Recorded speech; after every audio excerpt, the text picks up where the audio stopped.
መንገድ ላይ ይውደቅ፣ ሰርቪስ ላይ ይውደቅ፣ ክላስ ውስጥ ይውደቅ አላውቀውም። ማታ ሌሊት ላይ 3 ጊዜ እነሳለሁ፣ ቼክ አድርጓለሁ። ታፍኖ ይሞት ይሆን በዛው ይቀር ይሆን? ምሽቱ ሁሉ እንደዚህ እየተሰቃየ ነው የሚነጋ። በጣም የሚያስፈራ ህልም ያለው ቅዠት፣ ኃይለኛ ቅዠት ውስጥ ሙለው። ስራቴ በጣም ትልቅ ነበር። በልጅነቴ በቃ እንደዚህ አይነት ስቃይ አይቼ አላውቅም።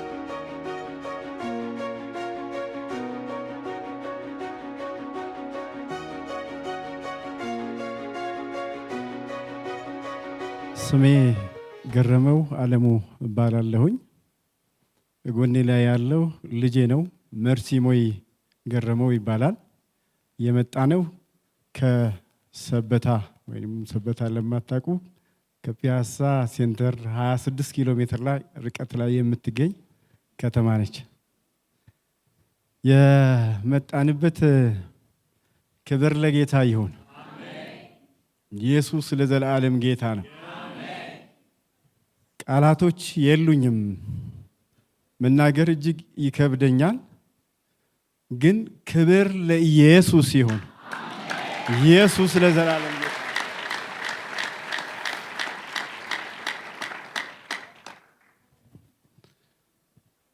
ከእናንተ ጋራ ወይንም ሲኤም ቲቪ እየተዋወቅ ነው በባለቤቴ አማካኝነት ቻናሉን ካመጣችበት ሰዓት ጀምሮ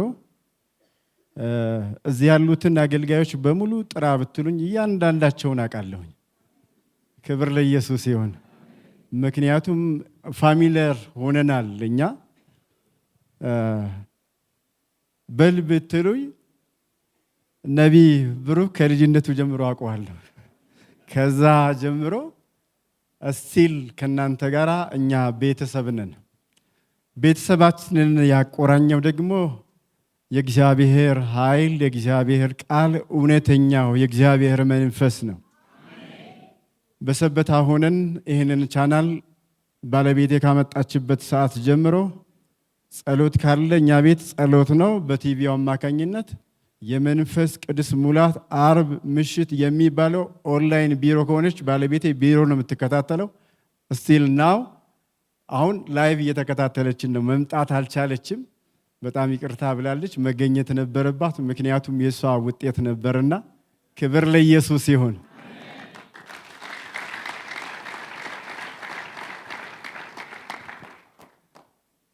ስለዚህ ጸሎት አለ እኛ ቤት። ጸሎት እዚህ ሲኖር የፈውስ ፕሮግራም ነው። እኛ ቤት ውስጥም እንጸልያለን። መዝሙር ካለ አምልኮ ነው። በተለይ በዚህ ፈውስ ፕሮግራም ላይ ያለምንም እንቅስቃሴ ያለምንም የሰው እጅ መጫን የእግዚአብሔር መንፈስ በኃይል እያለፈ እዚህ ጉባኤ ሲሰራ እኛ ሕያዋን ምስክሮች ነን። እናንተ ታምራቱን በአይን እያያችሁ ነው። እኛም ደግሞ በቻናል እየተከታተን ላይቭም እናይ ነበረ። ክብሩን ሁሉ እግዚአብሔር ጠቅልለው ይውሰደው።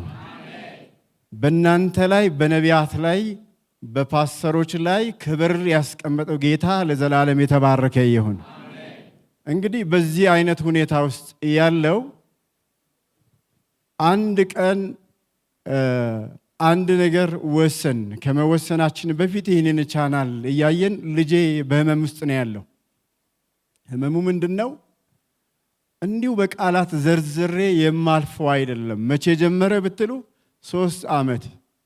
እኔ ሰበታን መርጠን ፈቅደን ብቻ ሳይሆን የሄድነው ወደ ሰበታ ከዚህ ህመም የተነሳ ሰበታ ላይ ቤት ሰርተን ወደዛ ተጉዘን አዲስ አበባ ለቀን። 3 ዓመት ህፃን እያለ ልጄ ይታመማል። ህመሙ ምንድነው? ሳይነስ ተብሎ ነው የተጀመረ። ባለሙያዎች ጋር ወስደን፣ የጤና ባለሙያዎች ልትኖሩ ትችላላችሁ በዚህ መካከል፣ ምናልባት ሳይነስ ተብሎ የተጀመረው በሽታ እየሰፋ ሄደ። ባለሙያዎችን ዶክተሮችን ሄደን አናገርን። በየሐኪም ቤቱ ያልሄድንበት የለም። ስንሄድ ይሄ ካደገ በኋላ በእድገት የሚቆም በሽታ ስለሆነ አትጨነቁ አሉ። እንዲህ ከሆነም አልንና ግን በሽታው እየባሰ ሲሄድ ከአዲስ አበባ ለቀን ወደ ሰበታ አየር ቢቀየርለት ጥሩ ነው አሉ ሰዎች። ከዶክተሮች ይልቅ ሰዎችንም ሰማንና እግዚአብሔር ሐሳብ ሆነና እዚያ ቤት ሰርተን ወደዛ ተጉዘን ሄድን። ግን በሽታው እየጨመረ 14 ዓመቱ ላይ ደረሰ። በሽታው እንዲህ በቃል ስነግራችሁ ቀላል ይመስላል። እኔ አባቱ ነኝ። እናትየው በጣም አብራ ተንከራታለች። ያላደረግነው ነገር የለም። ስንት ዓመት? 11 ዓመት ሙሉ። በሽታው ምንድነው የሚያደርገው ብትሉ፣ ማታ ሲተኛ እኛ ስንተኛ አይተኛም ልጃችን፣ ይንቆራጠጣል። ክላሱ እኛ አጠገብ ነው ያለው። ድምፅ እንሰማለን። የሆነ እንደ እባብ አይነት ድምፅ የሚሰቀጥ ታውቃላችሁ? ሲጢጢጥ የሚል ድምፅ ብቻ አይደለም፣ ይገላበጣል ልጄ። ማታ ሌሊት ላይ 3 ጊዜ እነሳለሁ፣ ቼክ አደርገዋለሁ። ታፍኖ ይሞት ይሆን በዛው ይቀር ይሆን? የመጀመሪያ ልጄ ነው። እግዚአብሔር በቃሉ ነው የሰጠኝ። በእግዚአብሔር ፊት ጸልየን እንዴ የእግዚአብሔር ሐሳብ ግን የጸና ይሆናል። ሁሌም እግዚአብሔር ያለው ይሆናል። ስለዚህ ግን በእግዚአብሔር ፊት እንጸልያለን። እየጸለይን ሌሊት ሳየው ልጄ ወይ ከትራስ ወድቋል፣ ወይ ትራስ ላይ ነው ያለው፣ ወይ የሆነ ነገር ሆኗል። ምሽቱ ሁሉ እንደዚህ እየተሰቃየ ነው የሚነጋ። መንጋቱ ብቻ አይደለም፣ ከዛ ሲነሳ ከአፍንጫን የሚፈሰው ፍሳሽ አለ። ይህ ፍሳሽ ሌሊት ላይ ትራሱን ሄዳችሁ ብታዩ ጠዋት አካባቢ ሲደርቅ ቢጫ ነው የሚሆነው። የሚያስቀይም ከለር ነው። በዛ ላይ ደግሞ ይህ ሽታ አለው። ክላስ ውስጥ ስገባ ይህ ሽታ ምንድን ነው? ሌላ ነገር ይመስለኝ ነበር። ለካ ያ በሽታ ይህን ነገር አምጥቶታል። ተመልሰን እየፈራን ሐኪሞች ጋር ስንሄድ ያው ነው፣ ይሄ በእድገት የሚተው ነው። ተመልሰን እየባሰ በሄደበት ቁጥር ተመልሰን ሐኪሞች ጋር ስንሄድ ይሄ ልጅ እኮ መተንፈስ አቃተው፣ የመጨረሻ ውሳኔ እናንተ ጋር ያለ ባለሙያዎች ምንድን ነው ብለን ስንሄድ አዩት። ሲያዩት ልጁ መተንፈስ አይችልም። ትምህርት ቤት እየሄደ መንገድ ላይ ይወድቃል።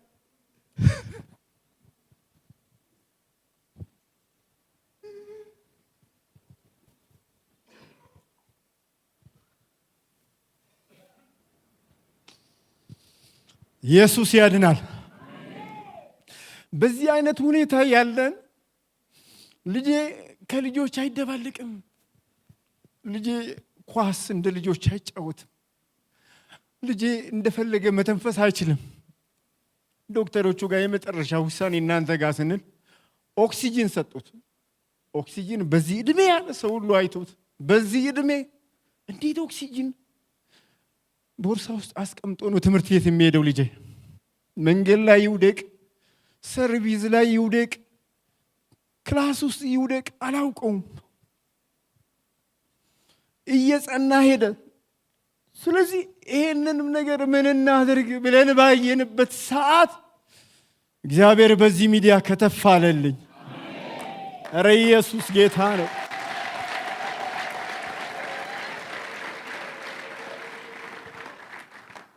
ዶክተር ፓስተር ተስፋውን ሌሎችንም ስማችሁን ብጠራ ደስ ይለኛል፣ ግን ከሳቸው የሚወጣው ቃል ሲናገሩ እኔ ራሴ ሰዎች ቮሚት ሲያርጉ ውስጤን ይሰቀጥጠኛል። ነክተው አይደለም፣ ሌላ ነገር ተደርጎ አይደለም። ኃይል ሲሉ የእግዚአብሔር ኃይል ሲሉ እውነት ነው ያልፋል። ክብር ለጌታ ይሁን። ቤቴ ውስጥ ኤክሰርሳይዝ ያደረግን እንጸልያለን፣ ማታ እንጸልያለን፣ ጠዋት በቃ ይሄን ሲኤም ከፍተን ነው፣ ሌላ ነገር የለንም በቤታችሁ ውስጥ። በቃ ተለመደ። ክፈቱ ወዲያው በቃ ከገባን ወደ ቤት ኦንላይንም ሆነን እሱ ነው የምንከታተለው። ጌታ ይፈውሳል። ይሄ ነው የልጄ በሽታ። ዶክተሮች ያቅማቸውን ቻሉ። ሊሚቴሽን አላቸው። ባውንድድ የተደረገ ነው። አልቻሉም። የቻሉትን ሞከሩ። እግዚአብሔር የሰጣቸውን እውቀት ሲጨርሱ እግዚአብሔር ግን አይኖቻችንን ከፈተና ወደዚህ ሚዲያ እንድናይ ዞር አረገን። ኢየሱስ ጌታ ነው። ልጄ ያላችሁ ታውቃላችሁ። መጫወትን ልጄ ኳስ መጨረሻ ላይ ነው የሚቆመው። ምንድነው ምሰራ መርሲ ያልኩት። ባባ እኔ እኮ ኪፐር ነኝ አለ። ለምንድነው ኪፐር የሆንከው? ለምን መሃል አትገባም እንዴ? አታውቅም? ረሳ እንዴ? በሽታዬ ይጥለኛል፣ እወድቃለሁ። ልጆች እንዳይስቁብኝ ፈልጌ ነው።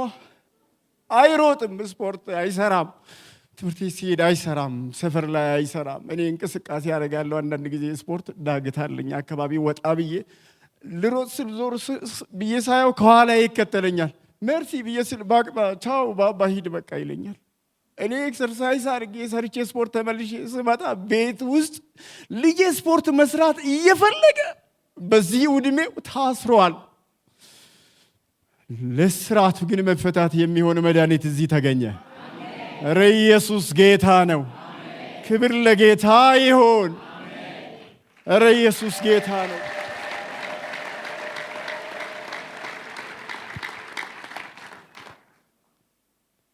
ስለዚህ ከባለቤቴ ጋር አወራንና ወደዚህ መጣን። ስንመጣ ሌላውን ፕሮሰሶችን ልተውና ናቂው ፍቅር የማረካት ነፍሴ እጅግ ወዳለች ተመስገን ኢየሱሴ። ምን አይነት ፍቅር ነው! ምን አይነት ፍቅር ነው! አይቼም አላውቀው እግዚአብሔር ለኔ በልጁ የገለጡ በአስደናቂው ፍቅር የማረካት ነፍሴ። አሁን ያያችሁት ነገር አሁን ያያችሁት ፊልም አይደለም። አሁን ያያችሁት የእግዚአብሔር መንፈስ ሙቭመንት ነበር። ለኔ ሚራክል ነበረ። እኔ ከልጄ ፊት ተጸልዮልኝ ነው ያለፍኩት። ከዛ አገልጋዮች ያው እዛ ጋር መቆም አትችሉም፣ ደስ የሚል ስፒሪት ነው፣ ሳላመሰግናችሁ አላልፍም። ተንከባክበውን እዚህ ወንበር ሰጡኝና ቁጭ ብዬ በስክሪኑ አያው ነበረ። ልጄ የተደረገው አሁን እሱ ሲሽከረከር እኔ በሚሽከረከርበት ቁጥር ሁሉ የሆነ ነገር እየተበጠሰ ይሄድ ነበረ። የሆነ ነገር እየተቆረጠ ነበረ። ከራስ ፀጉሩ ጀምሮ እስከ እግር ጥፍሩ በአንድ ዙር የሆነ ነገር እግዚአብሔር እየቆረጠ ነው። በሁለተኛ ዙር የቀረውን እግዚአብሔር እየቆረጠ ነው። በሶስተኛው እያለ እግዚአብሔር ሲፈጽመው ውስጤ ላይ ይሰማኝ ነበረ።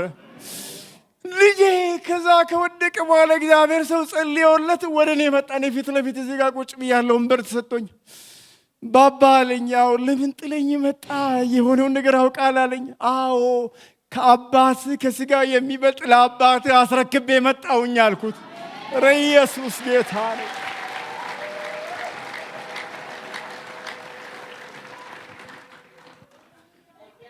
እኔ አባት መፈወስ አልችልም።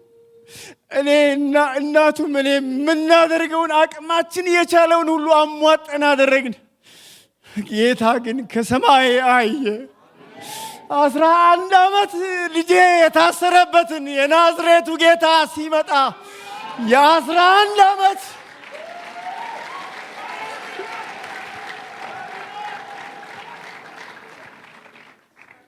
ቋጠሮን ይበጥሳል ኢየሱስ። እስራትን ይፈታል ኢየሱስ። ሰንሰለትን ይበጣጥሳል ኢየሱስ። እኔ ሕያው ምስክር ነኝ። በዚህ ቤት የሚሰራ የሕያው እግዚአብሔር እጅ በዚህ ቤት ውስጥ አሁንም ይሰራል። ዋ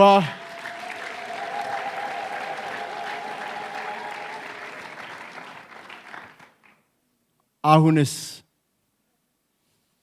ከዛ ወደ ቤታችን ገባን። ባለቤቴ እንዳልኳችሁ ጅስት አሁንም እየተከታተለች ነው። ገብተን አየሁኝ። እስከ 11 ሰዓት ምናምን እኔ ከቢሮ አልወጣሁም አለች። ላቋርጥ አልፈለኩም አለች።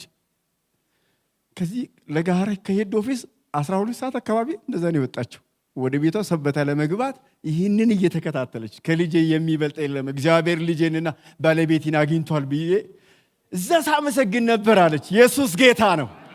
ክብር ለኢየሱስ ይሁን። ገባን። በቤታችን ውስጥ ዛሬ ቃል የለም፣ ጸሎት የለም። ከዛ ምን አደረግን? የምስጋና ፕሮግራም። ሃሌሉያ! ኢየሱስ ጌታ።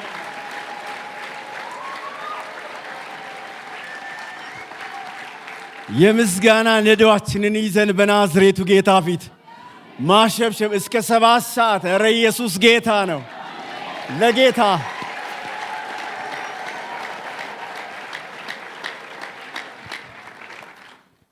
በቃል በቃን እያለ እያመሰገን እኔ ስመጣ ትራንስፖርት ላይ እያመሰገንኩት ውስጤን አላቅም ነበር አለች። እንዴት በሐሴት እንደተሞላው ምክንያቱም እግዚአብሔር ሲሰራውን እያየው ነበር አለች ባለቤት። እኔም ስገባ ተያይዘን በቃ ቤታችን በደስታ ሞላ። ቤታችን በደስታ ሞላ። ከ3 ዓመት ዕድሜ ጀምሮ እስከ 14 ዓመት ዛሬ ልጅ 14 ዓመቱ ነው። 11 ዓመት የጠላት ስራ አሰቃየ። ግን እግዚአብሔር ደረሰልኝ። እድሜውን በሙሉ በሽታ ጉልበቱን ይበላል ብዬ የፈራሁትና አይበላም አለ እግዚአብሔር። በቃ አለ እግዚአብሔር።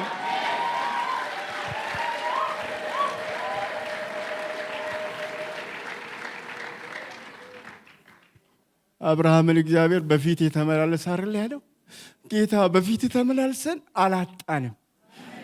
ልጄ አሁን ምን ሆነ ብትሉ በዛ ምሽት እኛ ካመሰግን በኋላ በሌሊት ላይ 3 ቼክ አረጋለሁ ብያችኋለሁ። ሄድኩኝ። ዛሬ ግን እንደ ትላንቱ አይደለም ለያየው ሄድኩት። ወደ መኝታ ቤቱ ከፍቼ ስገባ ድምፅ የለም።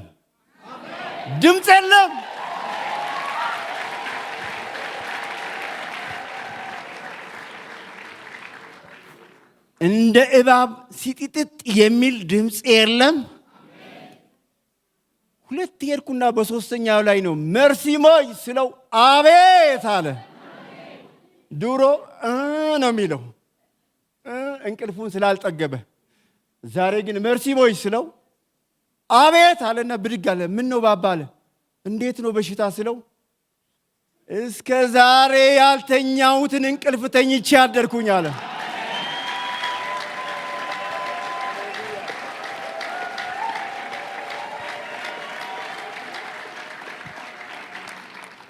ሕያው እግዚአብሔር ምስክሬ ነው። በቃሉ ላይ አልጨመርኩም። እስከ ዛሬ ያልተኛሁትን እንቅልፍ ተኝቼ ነው ያደርኩት ባባ አለኝ። ከዛ አልተነሳም እኮ ወዲያው እንቅልፍ ለጥን ያለውን ተመልሶ ሌላ ጊዜ የማያርፈው ልጅ፣ ሌላ ጊዜ የማይተኛው ልጅ እስኪ ነገ ድረስ ነገ እሑድ አይደል ይተኛ፣ ቅዳሜ አይደል ይተኛ። እስቲ እልልታ ለጌታ።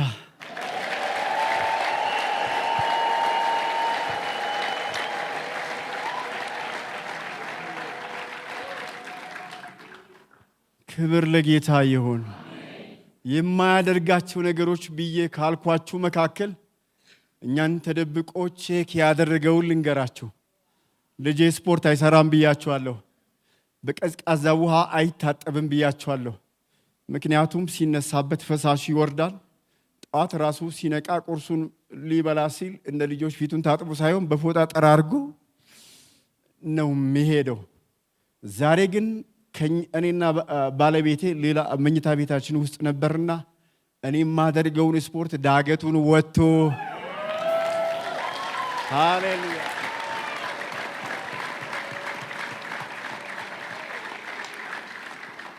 ቁልቁለቱን ወርዶ ሄዶ ጓደኞችን አገኛቸው።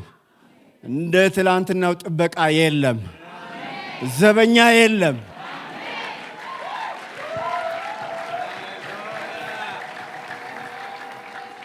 ዛሬ መሃል ገብቼ ነው የምጫወተው አለ።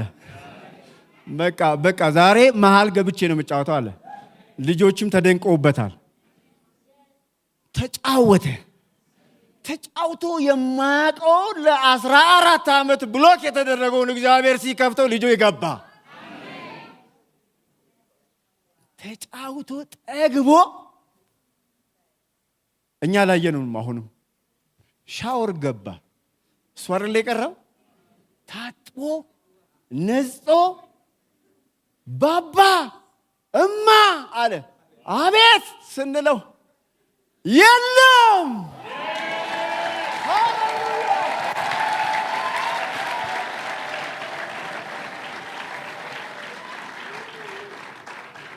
የሆነ ፈልጎ ያጣው ነገር መስሎናል። ለካ ልጁን ስናየው ውሃ ብቻ ነው። የለም ያለው ራሱ ሄዶ ቼክ አደረገ። በሰውነቷ አወቀች አይደል የሚለው እሱ መጽሐፍ አረጋግጦልን መጣና ምስክሩን ሙሉ አደረገው። ሃሌሉያ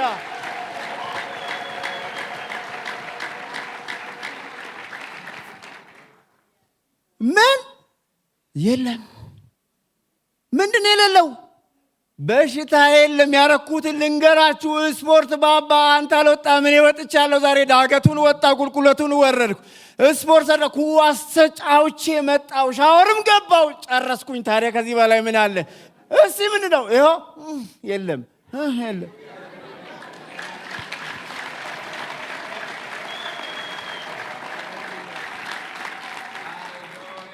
አፍንጫኑን ስለሚይዘው ሌላ ጊዜ በዚህ ያውቃል ለካሱ። ዛሬ ኦክሲጂን ይዞ መሄድ የለም። እግዚአብሔር ይችላል። ያንቺን ቋጠሮ ሊፈታ ኢየሱስ ይችላል።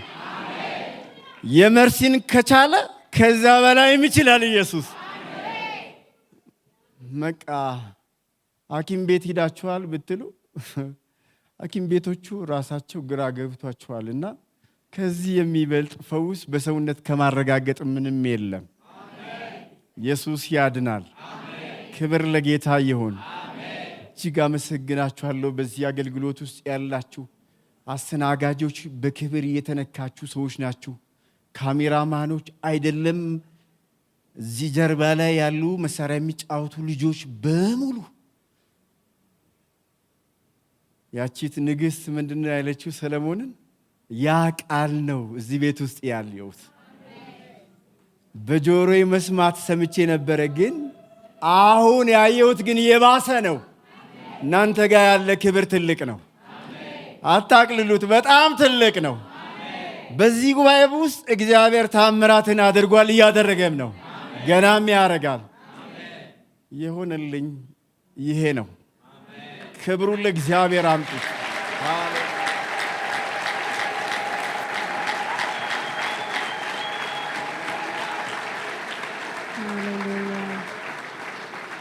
አሜን።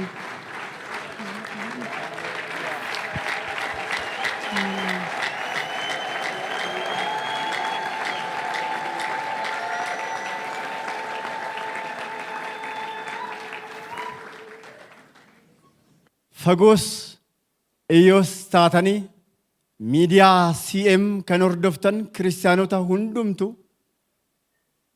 ወጂኒ ዋቀዮ ወልዳ ከነ ኬሰት ከነጀቱ አጃይባዳ አኒስ ጉረኮን ጀኮን ቻናሊን አርጋን ቱሬ ሀረገሩ ዋቀዮ ገረመነኮ ሴኔ ምጫኮ ወጋ ኩረቶኮዳፍ ኡኩባ ቦሲሳ ቱሬ ኡኩባ ራኪሳ ቱሬ ጭንቂ አደዳ ኬሰ ቱሬ አኒፍ ሃርሜንሳ ዋቀዮ ገሩ ማይክሮ ሰከንዲ ቶኮ ኬሰት ኡፌ ፈይነ ምጫኮዳፍ ዴቢሴራ ከናፍ ኮታ ፈይነ ገቲን ቀምኔ ዮካን ቀርሺ ኬሰን ኢትቲን ባሰኒ ብሪን ባሰኒ ወርቄን በርባዱ ፈይነ ገሩ ፉደተኒ ዴሙዳፍ መነ ኬሰኒtti kan dhiphattan ijoollee daa'ima baattanii mana yaalaa dhaqxanii chaappaa sinii kan mirkanaa'e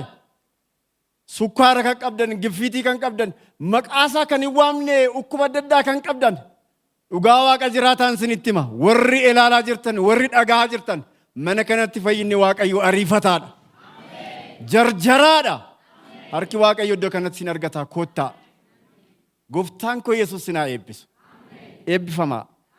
አሜን።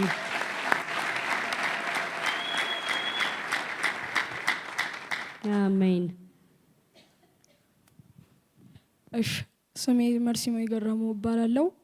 አባቴ ቅድም እንደዘረዘረው ከሰበታ ነው የመጣሁት።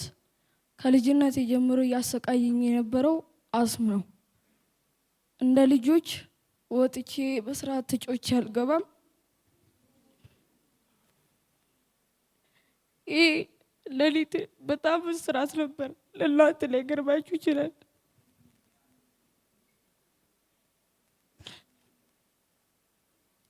እንደ ልጆች ወጥቼ በስርዓት ተጮቼ ልጆች እንደሚፈልጉት ሆኜ አላውቅም።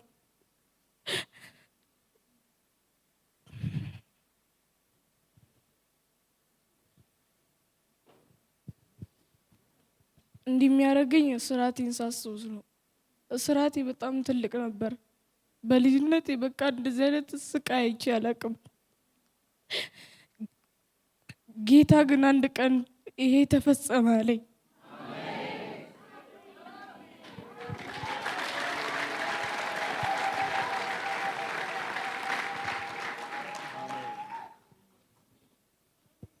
ጌታ ይበቃል ብሎ አባቴ በነገረኝ እዚህ በፈውስ ቀን አመጣኝ አባቴ። ቅድም እንዳየው በስክሪን እዚሁ 1 እስከ 6 ድረስ ጌታ ተናግሮኝ ነበር። የተናገረኝም ባላስታውስም ግን በህልሜም ለራሱ ማያቸው ቅዠቶች በጣም ያስፈሩኝ ነበር። ለቤተሰቤ ተናግሬያለሁ። አባቴ ባያስታውሰውም አሁን ለራሱ በጣም የሚያስፈራ ህልም ያለው ቅዠት፣ ኃይለኛ ቅዠት ውስጥ ነው የምውለው። ጧት ስነሳ አፊ ላጭ በላጭ ሆኖ በቃ ራሴን ሌሊት እንደተኛሁት አላየም ራሴን። ከዛ አንድ ቀን አባቴ እዚህ ቸርች ውስጥ አመጣኝ። የእግዚአብሔር ሰውም መጥቶ ነካኝ። ከውስጥ እንደ ኤሌክትሪክ ነገር ይነካኛል። እኔ አላቅም። ሰውየውን ሊይዘው እፈልጋለሁ ግን አይያዝልኝም። ዞር ብዬ ሳየው ካጠገቤ እዚሁ አጠገቤ ነው። ሊይዞ ስፈልግ ግን አይያዝልኝም። ከዛን ጸለየልኝ። አባቴ ጋር ሄድኩኝ። አባቴ ለምን ትተኸኝ ሄድክ ሲለኝ ከኔ በላይ የሚበልጥ አባት ጋር ትቼ ነው የሄድኩት አለ ቅድም እንዳለኝ። ከዛን ቤትም ገባሁኝ። በማለዳው ወጣሁኝና ከልጆች ጋር መጫወት ፈለግኩኝ።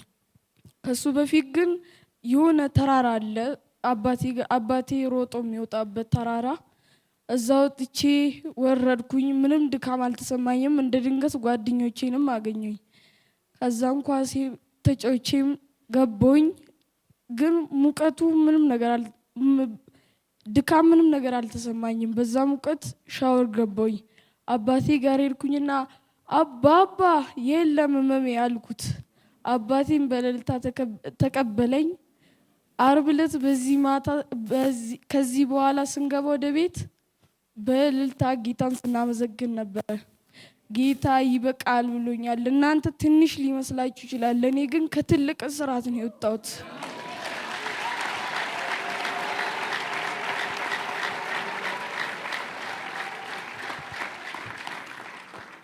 ጌታን አመሰግኑልኝ እላለሁ። በእኔ በኩል ጨርሻለሁ። አሜን። እግዚአብሔርን እናመስግነው።